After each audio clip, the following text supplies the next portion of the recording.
morning, ladies and gentlemen, and welcome to this very exciting day. Why? Because it's the last day of March. The first quarter is finishing today.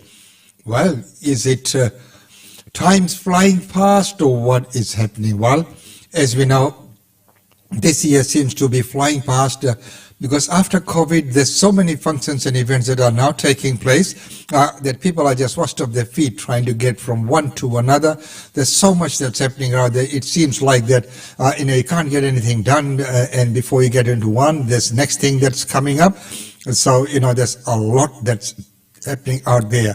Well, one of the things that we discussed yesterday was this pay rise. How do we justify that, and what is happening in that space?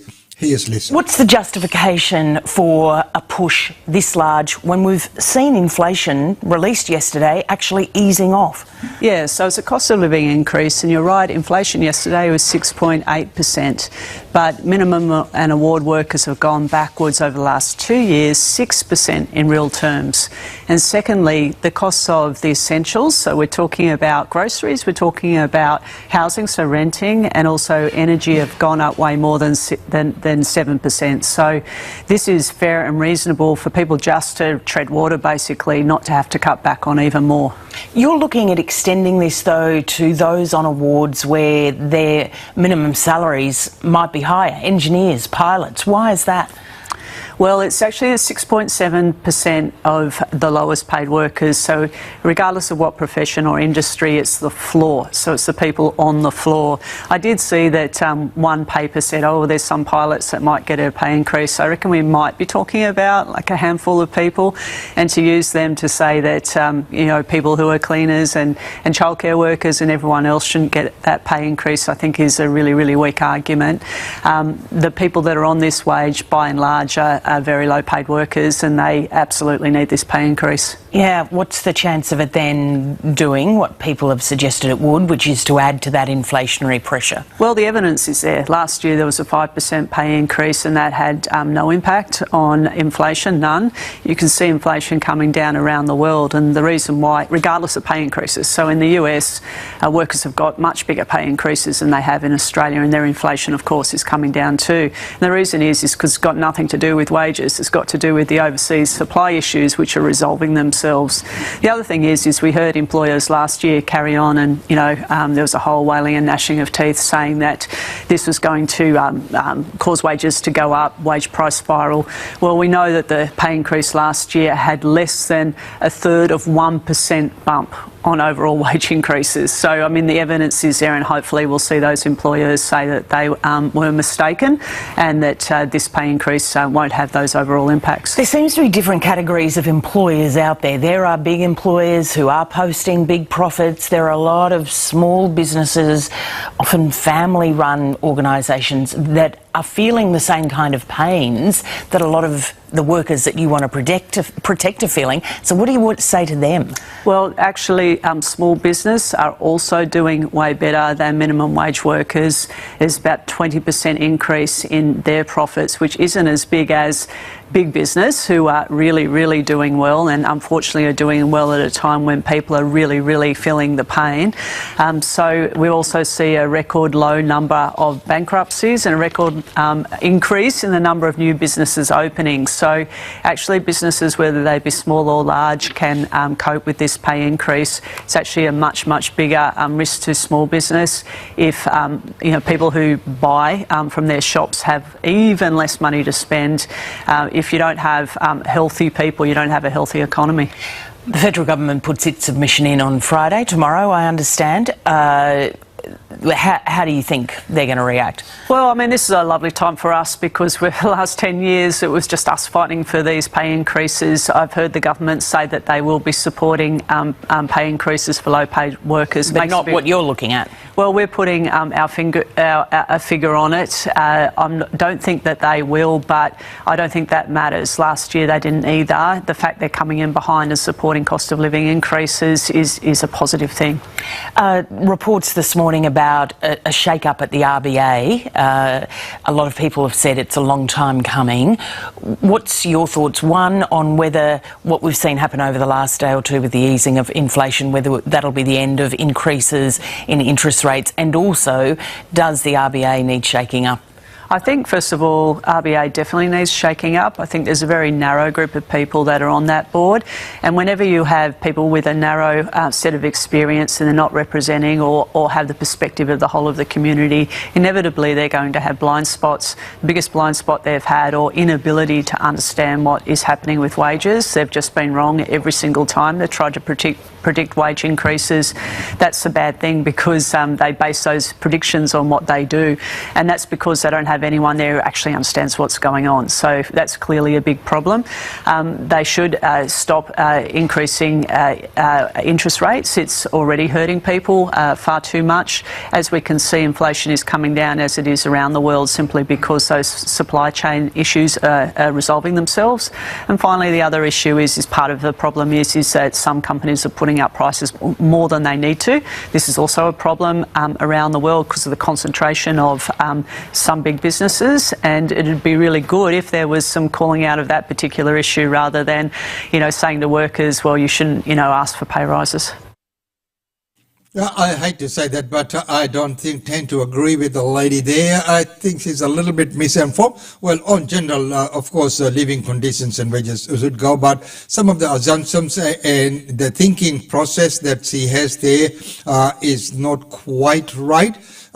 Because, when she talks about small businesses and there, as the journalist was saying, or talking about some very small family-run businesses, how tough they are doing, because she's out of touch of that. She has to come down to and face and find out the reality of those. Yeah, big businesses, that's completely different. But, the reality is, the fact of the matter is, if you talk to many small business owners, and if it wasn't for their personal direct input, most of this would probably just go under today.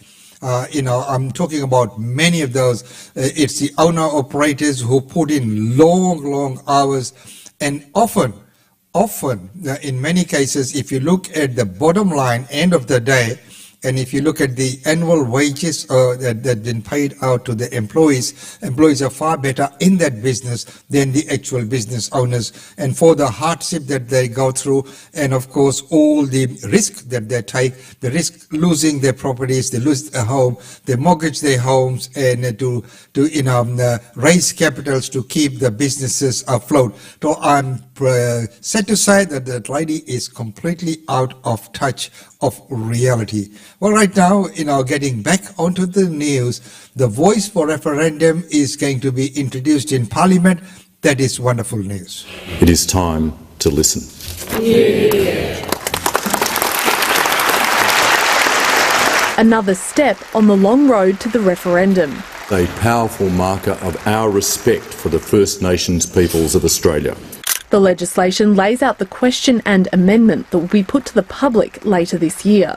A proposed law to alter the Constitution to recognise the First Peoples of Australia by establishing an Aboriginal and Torres Strait Islander voice. Do you support this proposed alteration? It is about creating a voice, and it is up to the Parliament and the Executive to listen.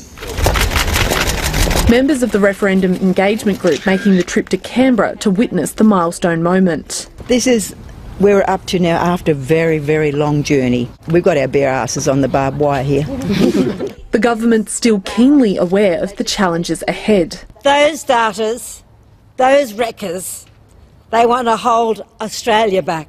While Voice supporters packed the public gallery, the coalition benches were mostly empty. Those in attendance unconvinced. I listened very carefully to the Attorney-General. I believe there's still many questions that are unanswered.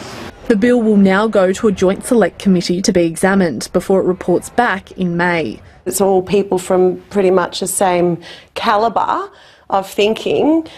The rest of the crossbench aren't happy about this. Politicians will drive this next process to investigate the wording. The Prime Minister then wants campaigners to take control of the messaging, in part to allay concerns that the Voice proposal is from Canberra rather than communities. This referendum is not about politicians, and it's not about lawyers. It's about the Australian people having a say. Take your own power and vote and be with us. A vote only a few months away. Dana Morse, ABC News, Canberra. And there you are. So everyone has a say in this and the referendum, which we will go ahead.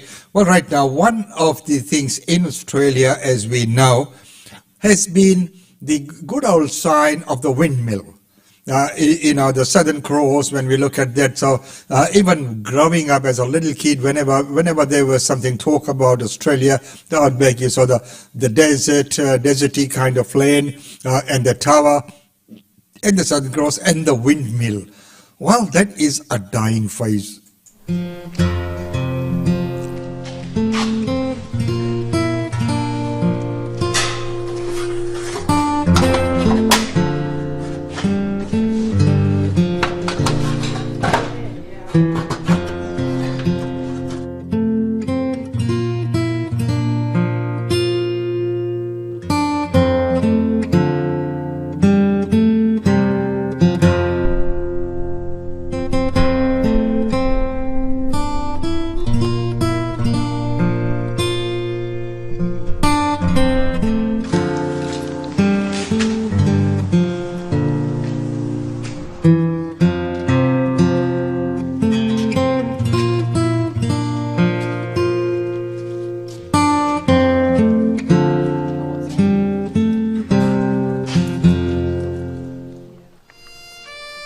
When I first come here, I think there was 3 people in the office and 3 or 4 out in the workshop, and you just flat out all the time. Whereas over the last 5 years, it's just been a real downturn, and to a point where I work here on my own.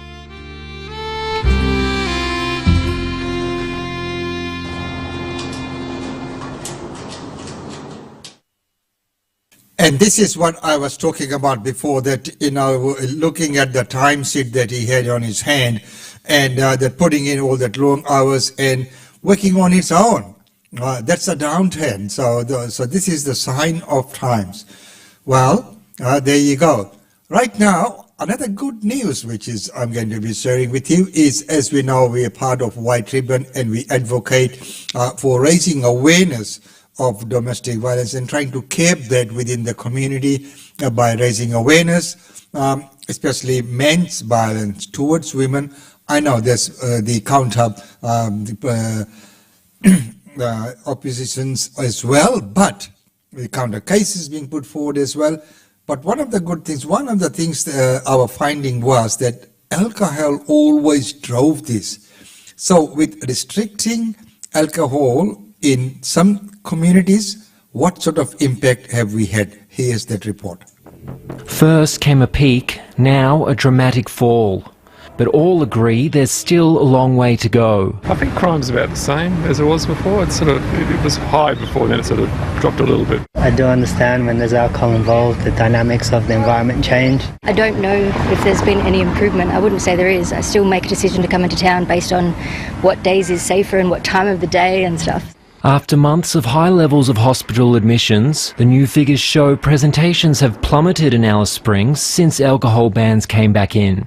The number of alcohol-related presentations has nearly halved, from 731 in December to 390 last month, while domestic violence presentations fell from 246 cases to 97. So we have a number of measures that were brought in. We needed to provide immediate respite to our community. So I am pleased that that has been achieved. We now need to work through longer term based on both hospital, police data, as well as feedback from the community, what needs to stay in place for the longer term. The opposition concerned problem drinkers are on the move. We're actually asking questions of government. Has there been an increase in presentations in Tennant Creek, Katherine, Palmerston and Darwin hospitals? Because we haven't solved the problem. All we've done is we've moved the problem. There's just weeks remaining until the restrictions placed on bottle shops are due to lift. But given the promising results at the hospital, many are now asking if they'll be here to stay.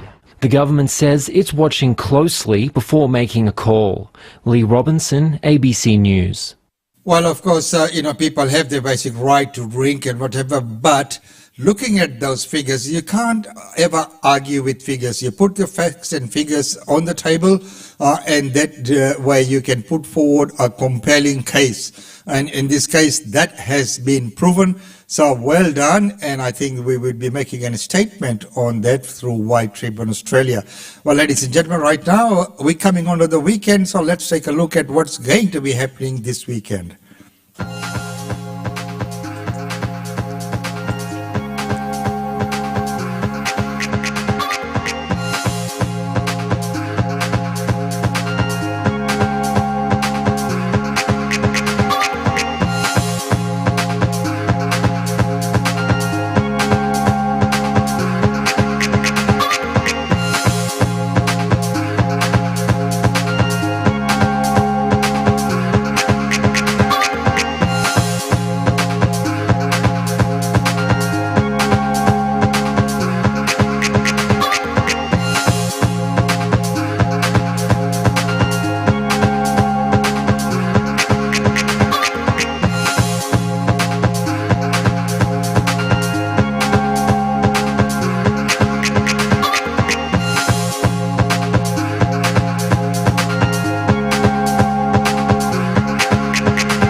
Well, ladies and gentlemen, there you are, up to date on Australian Indian Radio. So there's a lot that's happening in the weekend as well.